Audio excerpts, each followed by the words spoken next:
Al-Fatihah. A'udzu billahi minasyaitonir rajim.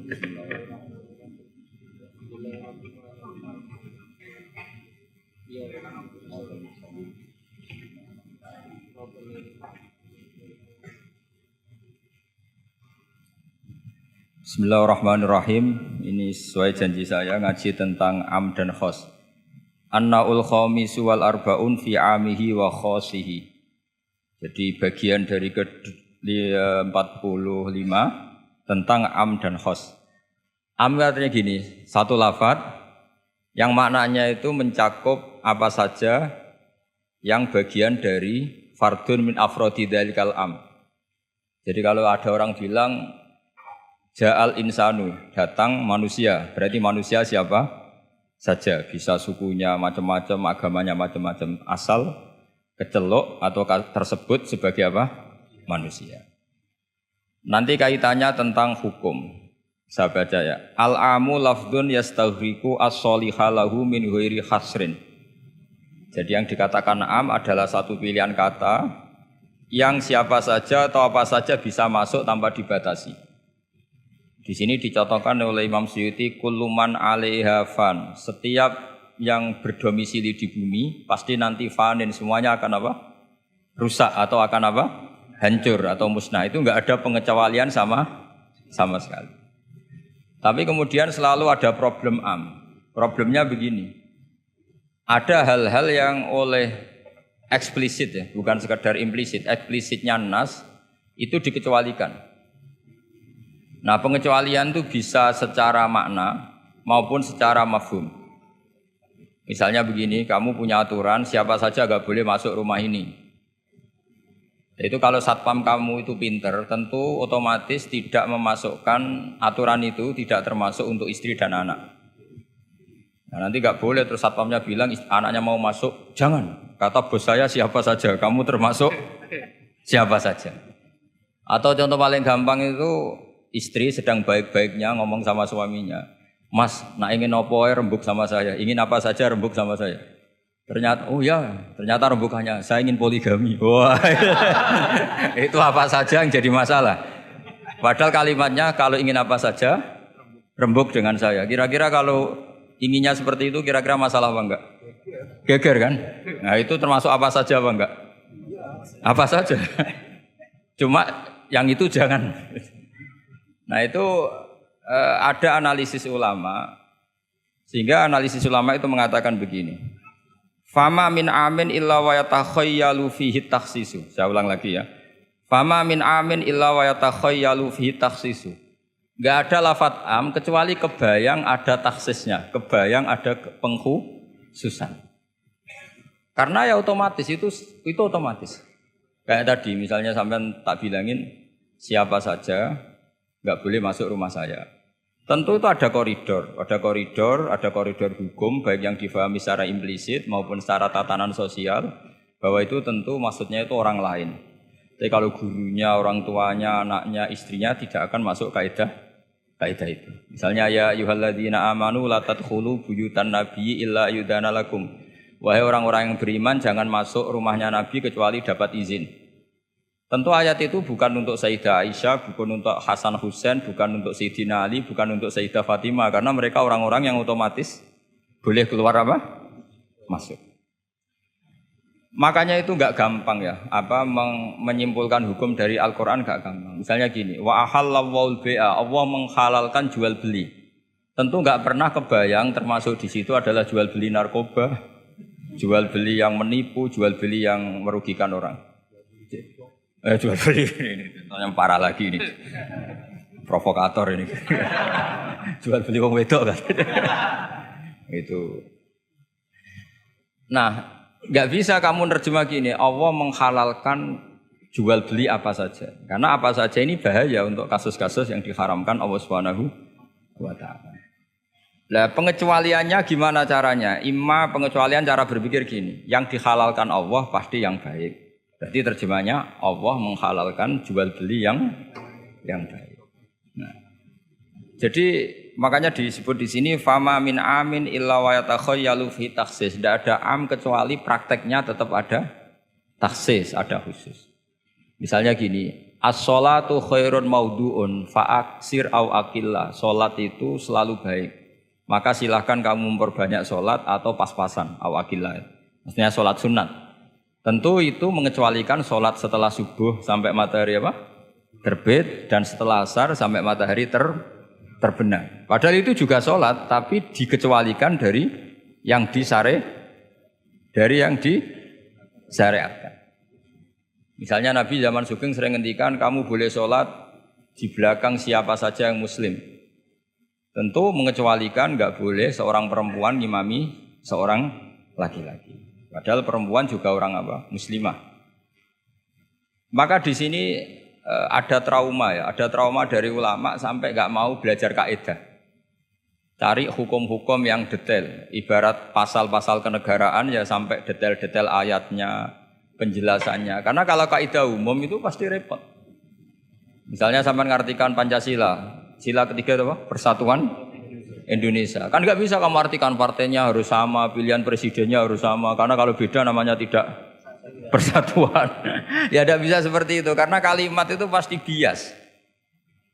Nah, makanya fama min amin illa wa yatakhayyalu fihi takhsisu. Tidak ada am kecuali ada taksis. Di sini dicontohkan hurrimat alaikumul maitah, diharamkan pada kalian makan bangkai. Kamu tahu maknanya bangkai? Bangkai adalah hewan yang mati tanpa bidzakatin syar'iyyin, apa? Tanpa penyembelihan secara syarak. Ada enggak pengecualinya? Ada, ikan laut. Ikan laut itu kan matinya tidak karena disembelih. Halal apa enggak? Halal. Artinya kata hurrimat alaikumul maitah diharamkan pada kalian apa? Bangkai ternyata ada pengecualian, yaitu as-samaku wal jarad, belalang dan apa? Ikan laut. Nah, itu masih banyak lagi. Makanya terus dibabkan faslun fi amihi wa khosihi, bab menerangkan ayat atau qaulullah yang am, yang umum dan yang khos, yang khusus. Nah, untuk memastikan itu ya mau tidak mau harus belajar. Kalau nggak belajar nggak bisa, yang ngikuti ulama. Biasanya nggak mau belajar, nggak mau ikut ulama, itu yang jadi masalah kan. Karena ikut juga gengsi. Apalagi yang diikuti kubu sebelah, biasanya masalah itu. Nggak boleh dalam ilmu Quran, nggak boleh seperti itu. Sebab itu bab ini diteruskan oleh Imam Suyuti fi mujmalihi wa mubayyinihi. Ayat yang mujmal dan mubayyinnya, penjelas dari mujmal itu. Misalnya begini. Yang dikatakan puasa itu apa coba? Enggak, ini latihan jadi ahli fikih. Yang dikatakan puasa itu apa coba? Menahan. Umumnya orang kan menahan lapar dan minum dari fajar shadiq menjadi sampai terbenamnya matahari. Nah, sekarang pertanyaannya kalimat menahan apa? Lapar dan haus itu maknanya itu kan sebetulnya masih salah. Redaksi itu salah. Karena juga nggak boleh hubungan intim, nggak boleh memasukkan apa saja ke lubang dan sebagainya. Terus lalu batasannya sampai matahari terbenam. Ada beberapa daerah yang terbenamnya matahari itu tidak wajar. Sampai misalnya siangnya itu 22 jam. Atau kebalikannya, nggak ada matahari terbit, nggak ada matahari tenggelam, kayak di kutub. Sehingga saya berkali-kali bilang, ulama Indonesia itu kenapa alim? Itu ya di antara faktornya itu ada unsur kebetulan. Sehingga tidak dia katakan hoax. Coba kalau kamu jadi ulama di kutub, terus cerita, baca takrib di sana. Awal waktu sholat subuh itu dimulai dari tulul fajri shadiq sampai terbitnya matahari. Orang kutub mesti tertawa-tawa, mataharinya mana bah? Gitu. Waktu zuhur adalah ketika matahari agak tergelincir ke arah barat dari garis tengah. Wah, yang bener aja. Enggak ada matahari kok semua ukurannya matahari. Sehingga dalam ilmu falak astronomi diterangkan daerah yang enggak diliwati khotul istiwa, kalau dalam bahasa Indonesia disebut katul istiwa, itu sebenarnya dari ilmu falak Arab, itu namanya khotul istiwa. Khotun itu garis, istiwa itu garis tengah. Khotul istiwa terus jadi bahasa Indonesia katul istiwa. Kayaknya tidak mungkin lah orang Indonesia pertama ahli falak. Mesti yang ahli dulu itu orang Arab. Karena ilmunya dari Arab. Jadi dari kulaan terus dijadikan bahasa sendiri apa? Katulistiwa. Seperti Taj Mahal, sebenarnya dari bahasa Arab Mumtaz Mahal. Mumtaz itu spesial, mahal itu tempat. Terus bahasa Indonesia jadi apa? Taj Mahal. Itu kacau semua itu bahasa. Saya terangkan.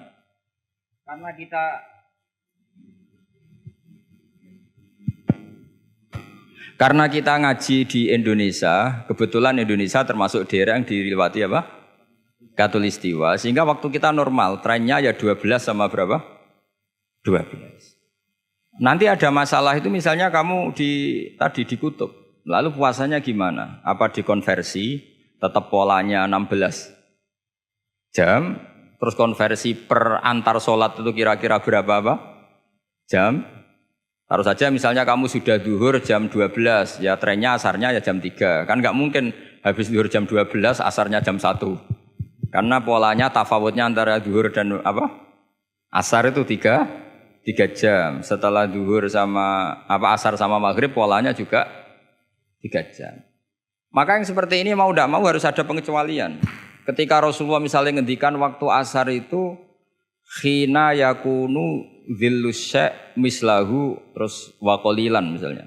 Waktu asar dimulai apa? Dhillus syai' mislahu. Jadi kalau sesuatu 1 meter bayangannya 1 meter. Lah pas lebih sedikit itu berarti sudah waktu asar kan gitu, ukuran dulu kan nggak pakai jam, ya.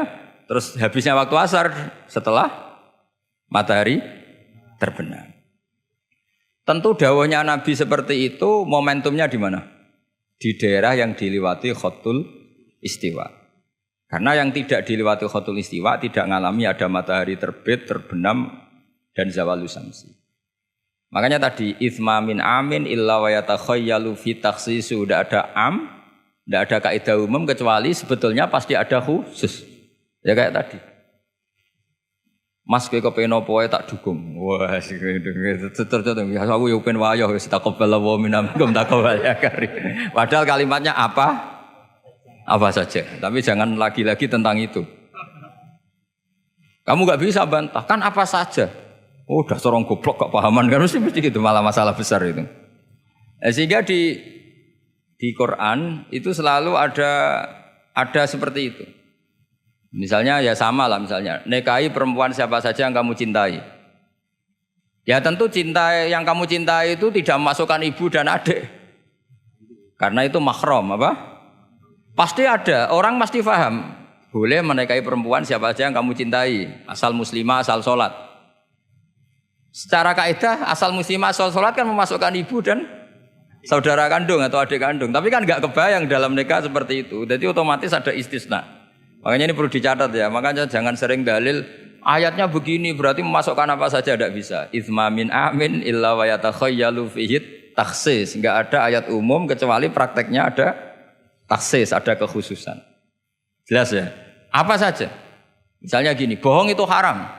Ya pasti tidak semuanya. Ada bohong itu wajib. Ada perempuan dikejar-kejar sama begal mau diperkosa, terus sembunyi di rumah kamu. Kamu wajib jujur apa wajib bohong? Wajib jujur apa wajib bohong? Wajib bohong. Kalau kamu jujur namanya kebodohan. Bukan. Pak, cawe dok mau ning ndi? Monggo teng mriki kula dudono. Itu tidak jujur, itu goblok gitu. Ya ingat ya kaidahnya itsma min amin illa wa yatakhayyalu fihi takhsis. Sudah itu aja dihafalkan, nanti sudah pintar sendiri itu. Sudah itu aja. Apa? Itsma min amin illa wa yatakhayyalu fihi takhsis. Enggak ada kaidah umum kecuali di situ tersimpan takhsis atau aturan-aturan khusus yang terkecualikan. Itu pasti, itu otomatis. Karena enggak kebayang bahasa itu mewakili semua, itu enggak kebayang.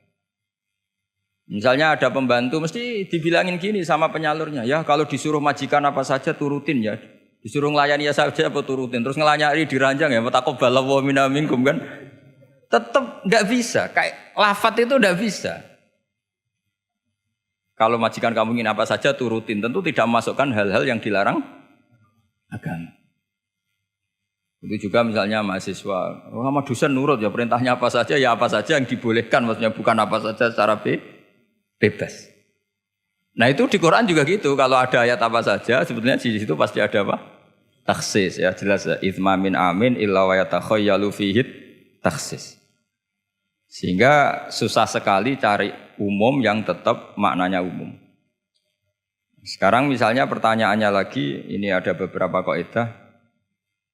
Qad yaqa'u tabyinu muttasilan nahwu minal fajr ba'da qouli al khaitul abyadu minal khaitil aswad. Ini lebih susah lagi. Lebih susahnya gini. Di Quran itu ada beberapa lafaz yang maknanya itu tidak semestinya. Saya ulang lagi, di Quran itu ada beberapa lafaz yang maknanya itu dari awal tidak semestinya. Nah, tidak semestinya ini oleh ulama ahli sastra Arab, ahli balaghah kalau dalam bahasa Arab disebut tasbih. Apa? Tasbih. Jadi kalau orang Arab, sebetulnya ya sama, orang Arab, orang Indonesia sama dalam pemaparan sama. Kalau Zaid itu agak ganteng, yang gantengnya agak. Itu orang Arab bilang itu Zaidun kal qamar. Zaid itu ibarat rembulan. Tapi kalau ganteng sekali dan susah ditandingi, itu orang Arab akan bilang Zaidun qamarun. Zaid itu rembulan. Sehingga dalam kitab-kitab madaih, kitab-kitab yang memuji Nabi itu disebut anta samsun, anta badrun. Engkau ibarat matahari, engkau ibarat rembulan. Itu adat tasbihnya, kata seperti dibuang. Apa kata seperti? Dibuang. Sama di Indonesia juga sama. Kalau orang ahli orasi ilmiah yang ketika orasi itu kendel sekali, apalagi zaman revolusi, ketika ada orasi yang menggelegar disebut singa podium. Tidak seperti singa, tapi langsung dikatakan singa podium. Itu ada tasbih, namanya dalam bahasa Arab disebut apa? Tasbih. Nah, problemnya ada beberapa ayat yang dari awal Allah menggunakan itu tidak untuk makna semestinya, tapi untuk apa? Tasbih. Tasbih itu ya tadi hanya menyerupakan, berhubung sesuatunya detail, adat tasbih, kata seperti itu dibuang. Misalnya gini, inna min azwajikum wa auladikum aduwwal lakum. Istri kamu, anak kamu itu musuh kamu. Oh, itu kan ngeri, masa anak sama istri dikatakan musuh. Nah, tentu itu ada proporsinya. Ketika anak istri kita tidak menopang kesalehan kita, tidak menopang ketaatan kita, maka perilakunya sebagaimana musuh.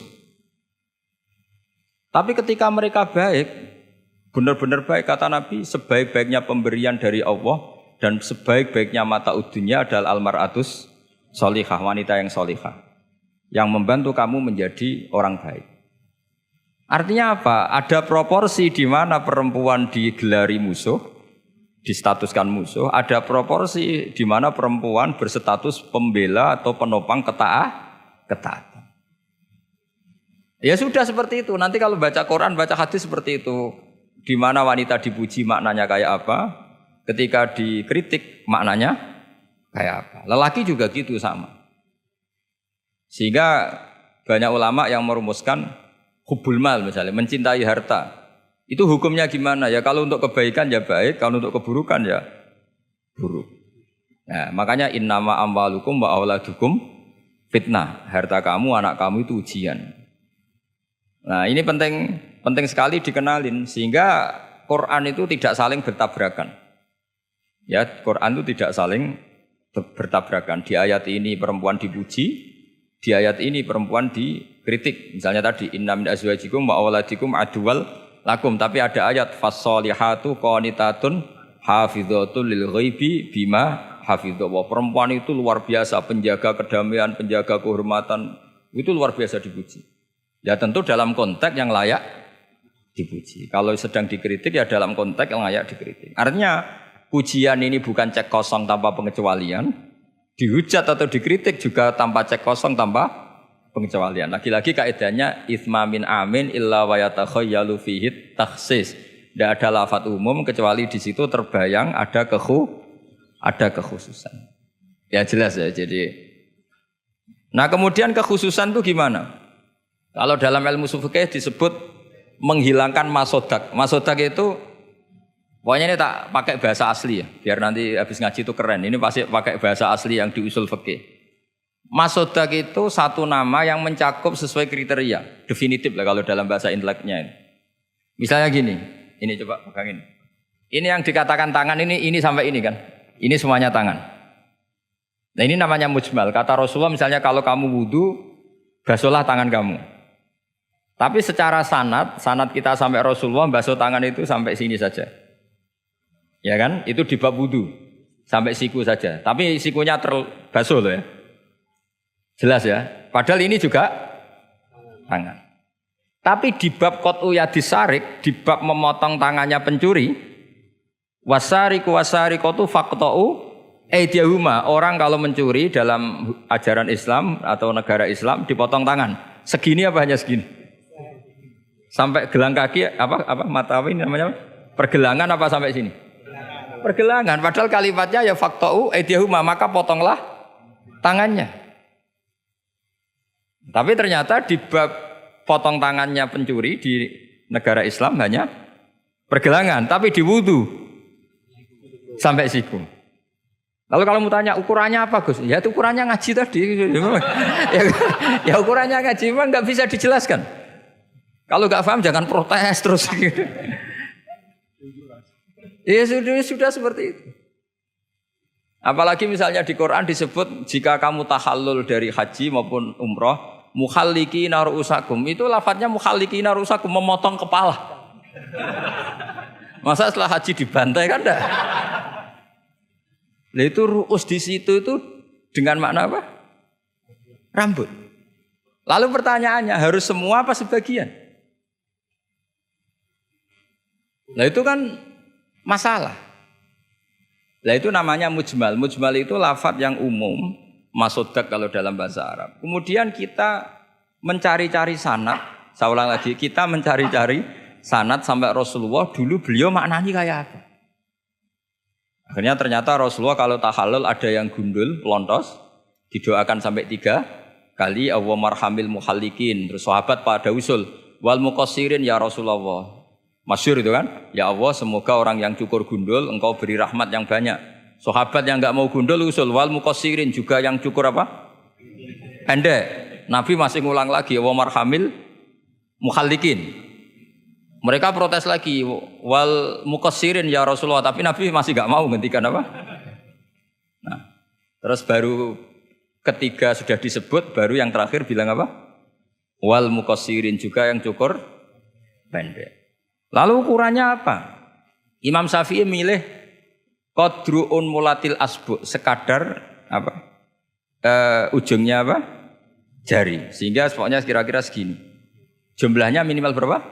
3. Nah seperti itu mau tidak mau lafadz itu mujmal. Kita tidak pernah bisa tahu tanpa sanad ke Rasulullah SAW. Karena Nabi yang punya otoritas litubayyina linnasi ma nuzzila ilaihim. Kamu Muhammad yang punya otoritas menjelaskan apa yang saya turunkan. Karena kalau tanpa Nabi tidak bisa. Misalnya Allah hanya ngendikan wa yuqimunas shalat. Orang baik adalah yang mendirikan sholat. Jumlah rakaatnya kamu tahu tanpa Nabi. Enggak tahu kan mana yang wajib, mana yang sunat juga enggak. Makanya ketika ada orang mau belajar sholat sama Nabi, kata Nabi sudah di sini aja nginep kan. Terus kamu sholat terus di belakang saya. Setelah 3 hari nginep, Nabi ngajarinya mau gini dok, sallu kama ra'aitumuni usolli, ya sudah niru saya. Jadi Nabi nggak pernah ngajar kayak di kampus-kampus nulis, terus nerangin itu ndak.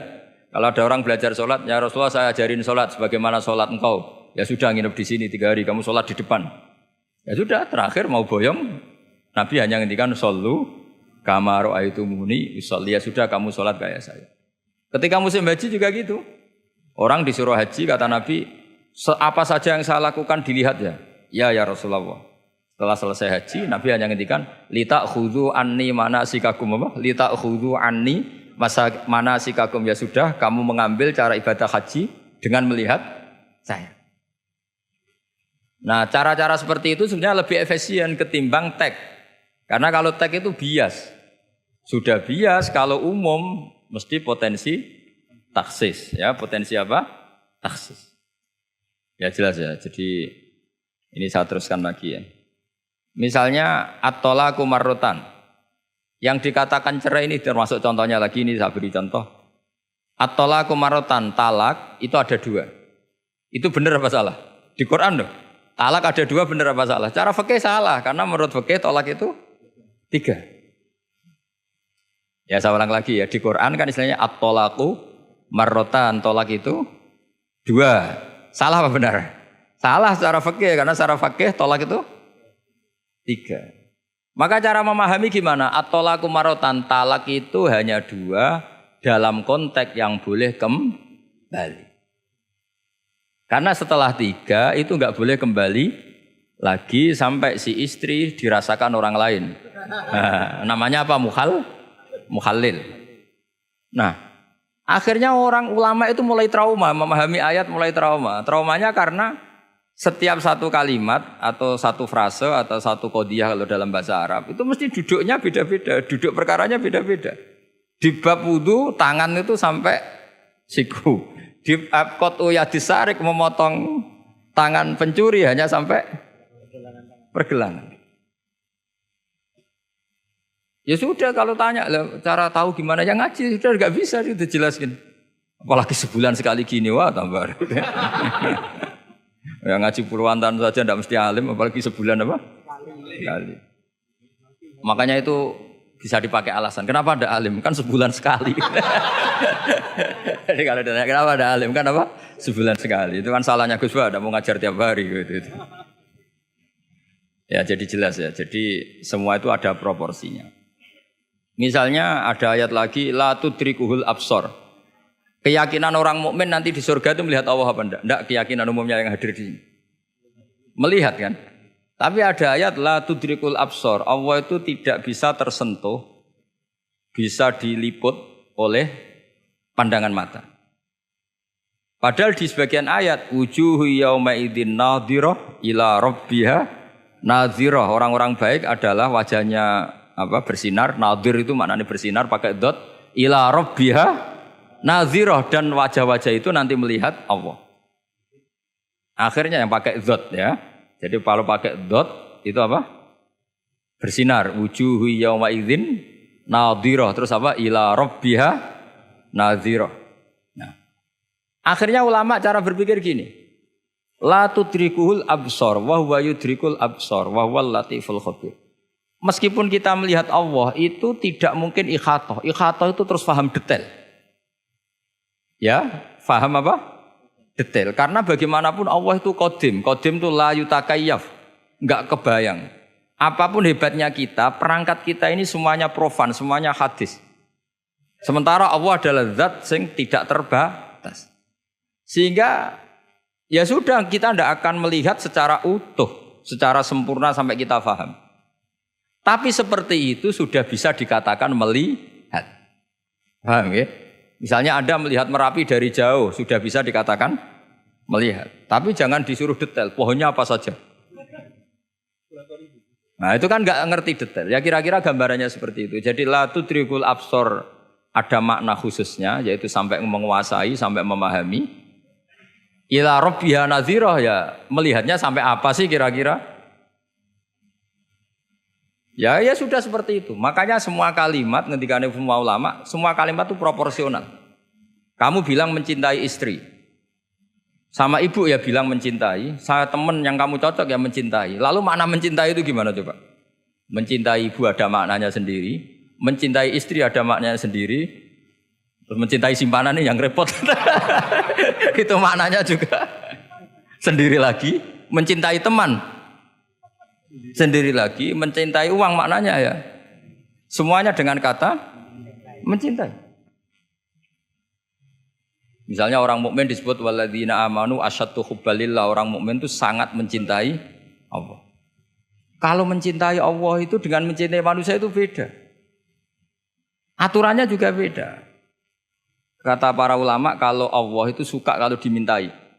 Tapi kalau kamu mencintai seseorang, kamu sering minta, wah itu istaqabbalallahu minna.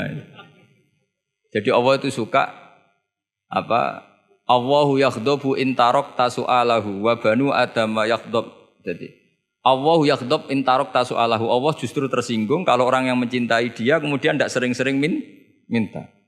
Tapi kalau Bani Adam semakin sering dimintain malah nafsu ya, malah tersinggung, malah capek. Jadi sama-sama kalimatnya juga mencintai. Nah bayangkan Quran itu seperti itu. Min awali hatta akhiri lafaz ini semua proporsional. Semua itu proporsional. Sehingga cara maknani gimana ya tadi? Ada am, ada khos, ada mujmal, ada muqayyad. Makanya kita akan selalu berdebat misalnya. Ya selalu, saya ulang lagi, selalu berdebat. Madhab kiblat itu sebetulnya harus persis apa enggak? Ya tadi saya seperti ngaji saya kemarin. Kalau dalam konteks Indonesia asal kelihatan ke barat ya sudah keceluk madhep apa? Kiblat. Karena kalau detail, saya ulang lagi kalau detail berarti semua masjid itu maksimal luasnya hanya 18 meter. Karena Ka'bah diameternya hanya 18 meter. Sekali yang di ujung sana, wah pasti melencengnya jauh itu. Jangan-jangan yang melenceng pas imamnya malah. Karena kalau Ka'bah 18 meter yang ujung sana berarti imam yang di sini, oh bisa sampai Ethiopia gitu. Iya kan? Nah, itu kalau harus detail juga Ka'bah orang sholat harus cekung. Nah kalau cekung bisa menuju ke satu titik. Tapi mana ada ajaran masjid apa? Cekung. Maka seperti itu dari awal Allah tidak menghentikan Ka'bah. Fawalli wajhaka syatrul masjidil haram. Satro itu nahwa. Ya sudah yang penting kamu menghadap ke arah masjid haram. Bukan ke ainal masjidil haram yang detail. Jadi satro itu nahwa. Nahwa itu ya pokoknya ke sana. Nah itu yang dimaksud yuridu wa bikumul yusra wala yuridu bikumul usra. Agama ini gampang, kenapa dipersulit? Jangan kayak birokrat tertentu, kalau bisa sulit kenapa dipermudah? Karena banyak kepentingannya apa? Ya terus saya teruskan lagi. Ini contoh-contoh. La tud ukhidlat lakum bahimatul an'ami illa ma yusla alaikum. Terus ada lagi wa aufu bi ahdi ufi bi ahdikum. Ini contoh-contoh yang disebut oleh Imam Suyuti. Walillahi 'alan nasi hajjul bait. Maksud beliau dengan contoh-contoh itu begini ya.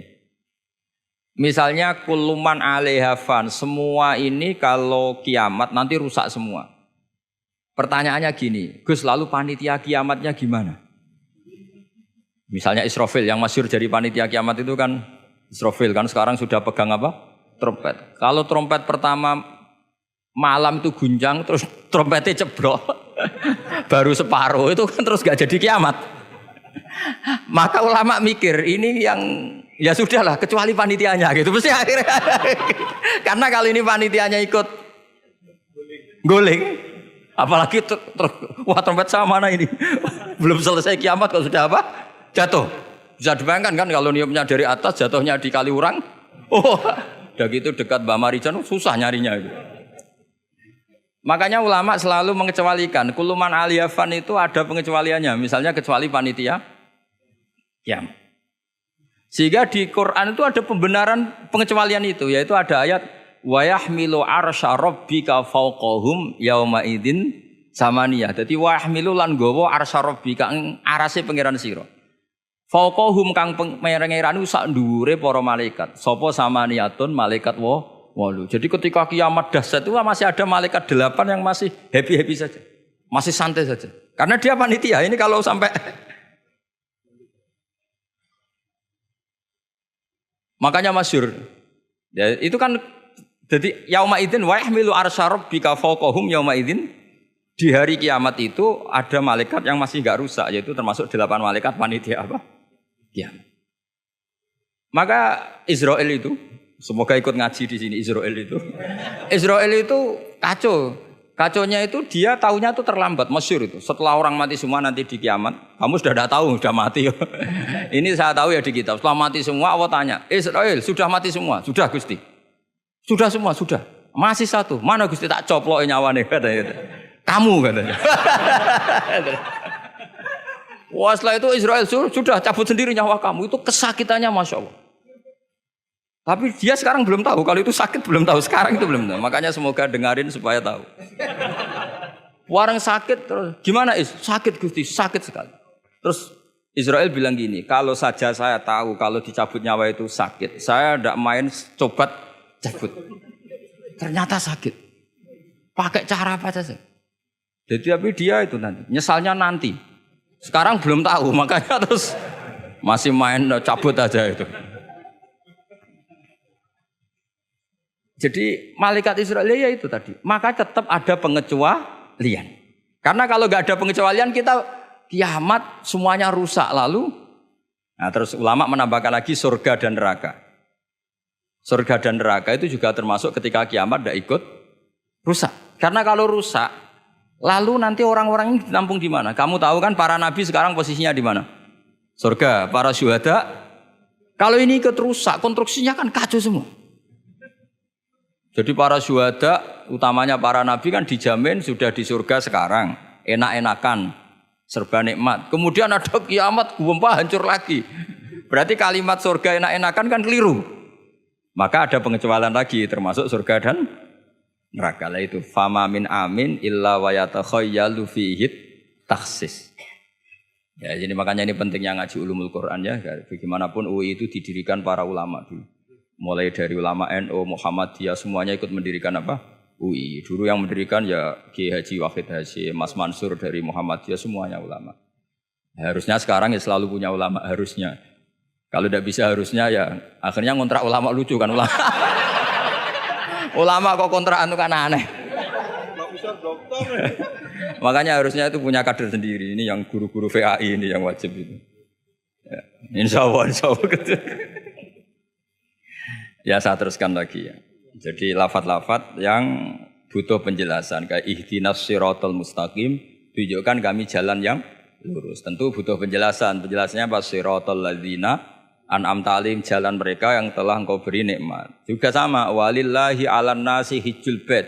Semua manusia diwajibkan Allah haji. Lalu kan tidak mungkin semua manusia punya kemampuan. Akhirnya diberi penjelasan manistato'a ilaihi sabila, yang punya kemampuan ke sana. Jadi itu menunjukkan dari sekian kalimat itu kata Imam Suyuti pentingnya mengkaji, kalau mengkaji harus sekaligus mengkaji mukhassisnya yang menentukan kalimat itu. Kalau ngaji mujmal lafaz yang bias langsung mengkaji mubayyinnya. Penjelasannya kayak apa? Ibarat pasal-pasal di KUHP lah. Kalau belajar pasalnya harus belajar ayat-ayatnya supaya tahu detail. Kalau enggak ya kayak tadi persatuan Indonesia berarti bikin partai yang berbeda melanggar Pancasila karena silanya persatuan. Oh ya kacau kalau gitu. Nah kira-kira seperti itulah lafaz kalau difahami liar ya kira-kira kayak seperti itu. Makanya saya berharap jangan mudah menvonis karena enggak segampang itu. Misalnya Nabi sering ngendikan laisa minna man khasyana, tidak termasuk umatku orang yang menipu. Ya artinya ketika menipu itu tidak perilaku atau cerminan sebagai umatnya Nabi, tapi ya dalam hal menipunya saja. Tapi kalau ketika dia pas sholat, pas zakat, pas baik, ini cerminan umatnya Nabi. Jadi laisa minna fitil kal khoslah. Itu semua ulama menafsirkan fitil kal khoslah. Dalam hal itu dia tidak cerminan umatnya Nabi. Tapi di hal-hal yang lain cerminan umatnya Nabi. Karena tetap famay ya'mal mithqala dzarratin khairan yarah wa may ya'mal mithqala dzarratin syarran yarah. Artinya yang baik ya baik berarti cerminan umatnya Nabi. Misalnya kayak orang tukang nipu. Tapi ternyata ya tukang sholat, tukang zakat, tukang puasa ya sudah pas tukang baik cerminan umatnya Nabi, pas tukang buruk ya cerminan temannya setan lah kira-kira gitu. Tapi jangan langsung wah sudah ini setan tok. Ya keliru kamu, dia kan punya sisi baik. Ya sudah seperti Quran saja, baik ya roh, syarron ya roh, artinya semuanya ada catatannya sendiri. Fa may ya'mal mithqala dzarratin khairan yarah wa may ya'mal mithqala dzarratin syarran yarah. Ini saya baca lagi ya. Qala Ibnul Hassar minan nasi man ja'alal mujmal wal muhtamil bi izai syai'in wahid. Qal was-shawab annal mujmal al-lafdu al-mubham alladzi la yufhamu al-muradu minhu. Wal muhtamil al-lafdu al-waqi' bil wad'il awal. Ya, kalau mujmal itu lafaz yang global. Kalau muhtamil itu lafaz yang kayak iya, kayak tidak. Saya ulang kayak iya, kayak tidak. Kayak iya, kayak tidak itu imma karena bias, wa imma karena konteks. Saya beri contoh misalnya gini, saya punya pembantu ya, kalau dalam tradisi kiai itu punya anak dalam, terus bilang gini, "Jong tamunya kasih kopi." Ya pagi-pagi ada tamu, saya bilang, "Jong tamunya kasih kopi." Ternyata tamunya itu perempuan atau orang yang enggak ngopi. Kemudian disuguhi teh. Pertanyaannya anak dalam ini melanggar apa enggak? Tidak, karena kata kopi itu sebenarnya mewakili kata alat untuk menghormat tamu. Cuma saya sebagai kiai adalah elingnya itu kopi. Jika kopi itu bukan ibaratun anil kopi, anil kohwa, tapi ibaratun amma yukri bihid doifa. Itu memang harus ngaji. Seperti itu kalau enggak ngaji enggak bisa. Saya melafatkan kopi itu adalah implementasi dari yang penting ada yang digo nyugati. Bukan dengan makna kopi hitam. Sehingga misalnya tamunya kok disuguhi sprit, kebetulan dia milih sprit atau milih teh, saya juga sudah senang karena pembantu saya berarti sudah pinter, yaitu menghormat. Jelas ya? Ya sehingga kata itu sering tidak mengikat dalam agama. Sama seperti Rasulullah ketika bilang gini, ya Mu'ad inni uhibbuka, Mu'ad kamu, saya senang kamu, kata Nabi. Ya Mu'ad inni uhibbuka, saya senang kamu. Berhubung saya senang kamu, fakul dubura kulli sholatin, sebagian riwayat fala tada'anna kulla sholatin, maka setiap habis sholat dubura kulli sholatin, kamu lafadzkan Allahumma a'inni ala zikrika wa syukrika wa husni ibadati. Kamu jangan pernah lupa berwiridan, ya Allah bantulah kami mengingat Engkau, ala zikrika wa syukrika, mensyukuri nikmat Engkau, wa husni ibadatik, dan ibadah secara baik kepada Engkau. Pertanyaannya, ketika Nabi nyebut Mu'ad itu sebagai orang hanya Mu'ad, apa sebagai umat yang harus dilatih? Umat yang harus dilatih, sehingga siapapun boleh pakai wiridan itu. Ya makanya terus di balaghatul Arab itu ada aturan zikrul ba'di wa iradatil kul. Ketika nyebut sebagian, bisa yang dimaksud itu siapa saja. Ketika saya nyebut kopi, sebetulnya itu alat atau perangkat atau minuman yang dipakai hormat tamu, tidak harus bentuknya kopi hitam. Tapi kalau orang tertentu yang memang hobinya ngopi, ayo cari warung kopi. Memang dia anti minum teh, anti minum sprit, memang inginnya warung kopi, ya sudah, itu berarti makna kopi yang muayyan, yang memang maknanya kopi dengan makna yang khos. Jelas ya? Nah bayangkan Quran dan hadis itu potensi seperti itu ada, makanya potensinya itu lafadz itu muhtamil, bisa iya, bisa tidak. Nah di sini ini pentingnya ngaji. Jadi sehingga ketika Allah ngendikan rijal sekalipun, lelaki, kadang maknanya memasukkan perempuan. Misalnya gini, kalau kamu ngaji ilmu nahwu, hudal lil muttaqin, alladzina itu jamak untuk lelaki atau perempuan? Alladzina, lelaki. Tapi Quran itu untuk lelaki, tok apa lelaki dan perempuan? Dua-duanya. Tapi Allah ngendikan alladzina yu'minuna, bukan allai yu'minna. Bukan pakai redaksi perempuan. Karena yang dimaksud lelaki adalah umatnya Nabi. Ya sudah, kalau umatnya Nabi ya semuanya umatnya Nabi. Tapi ada beberapa lafaz yang memang maksudnya lelaki, yang satu maksudnya perempuan. Caranya tahu itu ya lagi-lagi ngaji. Ya sudah, nggak ada jawabannya, memang harus ngaji. Nah itulah, di Quran tuh banyak ada lafaz mujmal, ada lafaz muhtamil. Saya beri contoh lagi bab zakat. Ini yang paling pokok bab zakat karena ini terkait fikih. Rasulullah itu menzakati tamernya. Tamer itu kurma. Ya, tamer itu maknanya apa? Kurma. Itu oleh semua ulama fuqaha, semua ahli fikih dunia mengatakan makanan pokok. Jadi yang wajib dizakati itu tanaman, makanan pokok. Karena apa? Ya kalau nuruti sunnah Rasul persis, orang Indonesia wajib zakat. Karena Nabi hanya menzakati kurma. Di Indonesia enggak ada. Iya, enggak ada. Jadi ketika Nabi mengatakan tamer, saya ulang lagi ya, ketika Nabi mengatakan kurma maknanya apa? Zakatilah sesuatu yang sebagai makanan pokok, makanan khas atau makanan pokok daerah itu. Sehingga kita yang menzakati padi. Paham ya? Orang tertentu gandum. Sama seperti cung nak petui tamu sarungan gitu. Ternyata sarungnya itu basah. Wah, daripada basah katokan cekak ya, tidak seperti itu. Sarung adalah ibaratun pakaian yang dianggap sopan dalam tradisi santri. Ketika sarungnya basah, penggantinya juga celana, jangan celana pendek. Karena kalau celana pendek tidak mewakili kesopanan. Jadi kalimat itu bisa diganti, cung nemuin tamu dengan kesopanan. Di antara gambarannya pakai sarung, maka sarung bisa diganti celana. Tapi nggak bisa diganti celana pendek, karena itu nggak cerminan sopan. Sama, cung tamu saya kasih kopi, tentu bisa diganti teh, diganti sprit. Paham ya? Tapi nggak bisa diganti toa, paham ya? Karena itu nggak cerminan, jenisnya terlalu jauh, apa? Jenisnya apa? Terlalu jauh. Ya, jadi ini jelas ya. Jadi kalimat-kalimat itu potensinya mujmal, potensinya itu muhtamil atau muhtamal. Wal farqu bainahuma annal mujmal yadullu ala umurin ma'rufah wal lafdhu mustarakun mutaraddidun bainahuma. Wal mubham la yadullu ala amrin ma'rufin ma'al qat'i bi anna syari' lam yufawwid li ahadin bayanan musnad bi khilafil muhtamil atau muhtamal. Jadi ya seperti itu semua. Saya contohkan yang gampang itu yang fikih saja ya. Misalnya orang disuruh sholat. Sudahlah kamu sholat saja. Ya tentu kalau waktu duhur pikiran pertama itu ya sholat duhur. Kalau waktu asar itu ya asar. Jangan pepeh kalimatnya gini. Cung kamu sholat.